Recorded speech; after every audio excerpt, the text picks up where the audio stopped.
Russia's naval vessels are maneuvering in the Black Sea to Ukraine's south, including amphibious assault ships, missile cruisers, and submarines. Russia's moved supplies of blood and medical equipment into position on their border. You don't need blood unless you plan on starting a war.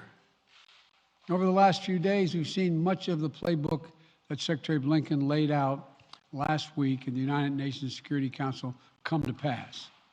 A major increase in military provocations and false flag events along the line of contact in the Donbass. Dramatically staged, conveniently on-camera meeting of Putin's Security Council to grandstand for the Russian public. And now, political provocation of recognizing sovereign Ukrainian territory as so-called independent republics in clear violation, again, of international law.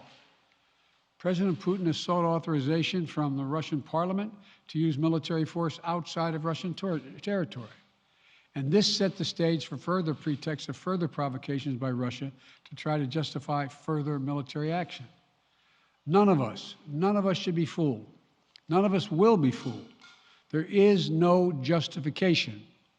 Further Russian assault in Ukraine remains a severe threat in the days ahead. And if Russia proceeds, it is Russia and Russia alone that bears the responsibility. As we respond, my administration is using every tool at our disposal to protect American businesses and consumers from rising prices at the pump. As I said last week, defending freedom will have cost for us as well and here at home. We need to be honest about that. But as we do this, I'm going to take robust action to make sure the pain of our sanctions is targeted at the Russian economy, not ours. We're closely monitoring energy supplies for any disruption. We're executing a plan in coordination with major oil-producing consumers and producers toward a collective investment to secure stability in global energy supplies. This will blunt gas prices. I want to limit the pain to the American people are feeling at the gas pump. This is critical to me.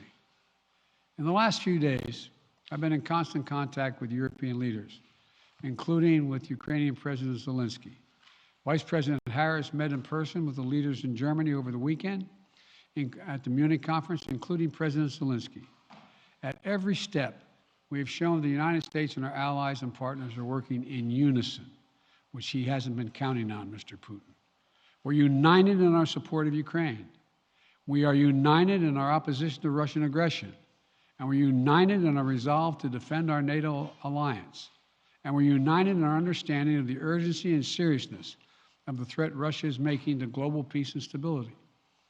Yesterday, the world heard clearly the full extent of Vladimir Putin's twisted rewrite of history, going back more than a century, as he waxed eloquently, noting that, well, I'm not going to go into it, but nothing in Putin's lengthy remarks indicate any interest in pursuing real dialogue on European security in the year 2022.